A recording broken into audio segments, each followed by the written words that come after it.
Monsieur le président, monsieur le ministre, monsieur le président de la commission défense et affaires étrangères, monsieur le rapporteur, chers collègues, cette proposition de loi nous permet, comme trop rarement, de débattre du réseau de l'enseignement du français à l'étranger. Dans le fond, elle tente de répondre à deux enjeux majeurs. Le premier est celui de la gouvernance. Le réseau connaît une externalisation croissante. Ainsi, sur le quinquennat, si on dénombre 53 établissements de plus, ceux en gestion directe diminuent. L'autre sujet d'inquiétude, lié par ailleurs à l'importance prise par les établissements partenaires, est l'augmentation des frais imposés aux familles. Ainsi, on parle en cumulé d'1,5 milliard d'euros de frais de scolarité contre une subvention de 417 millions d'euros au réseau, avec des taux de prise en charge par les familles supérieurs dans les établissements en gestion directe. Comment, dans cette optique, et malgré les aides à la scolarisation, espérer démocratiser l'accès à l'enseignement français à l'étranger ? D'ailleurs, si on peut se réjouir que les établissements accueillent une plus grande part d'élèves étrangers, certains parents craignent que l'AEFE devienne de plus en plus une machine à exclure les élèves français, qui représentent aujourd'hui 37% des effectifs. Au vu de ce contexte, la proposition de doubler la présence des représentants des familles au sein du conseil d'administration de l'AEFE est une bonne chose, avec la réserve toutefois qu'elle risque de restreindre la représentation des personnels, alors même que leur situation mériterait d'être examinée de près et améliorée.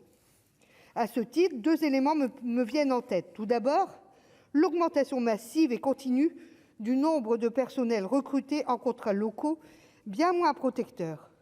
Je m'interroge ensuite sur le choix fait par le réseau de refuser le versement de la prime informatique à ces personnels de droit locaux, alors qu'ils ont été tout aussi sollicités que leurs collègues durant la pandémie. Dernière interrogation, pour en terminer avec la gouvernance, sur la pertinence d'intégrer au sein du conseil d'administration un collège d'anciens élèves à ce seul motif.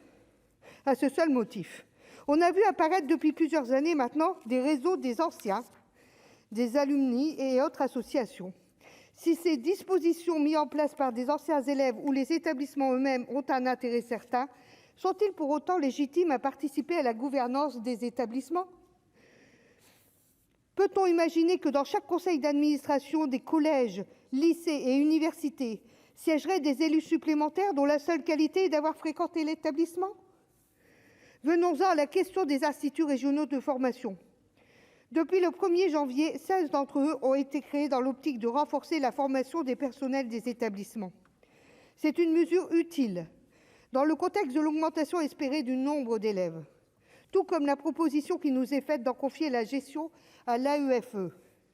Cela étant, je souhaite me faire une nouvelle fois l'écho des interrogations des familles, en souhaitant que notre collègue autrice de la proposition de loi pourra y répondre et apporter toutes les précisions utiles. Quel sera le financement de ces instituts régionaux de formation ? Quelles conséquences éventuelles sur les frais d'écolage déjà très élevés ? Y aura-t-il des conséquences sur le recrutement des personnels ?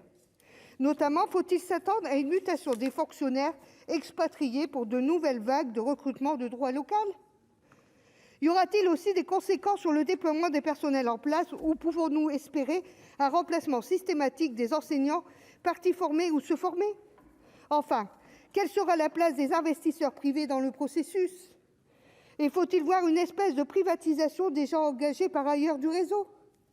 Toutes ces questions, sans remettre en cause le bien-fondé de l'idée même des instituts régionaux des formations, interrogent.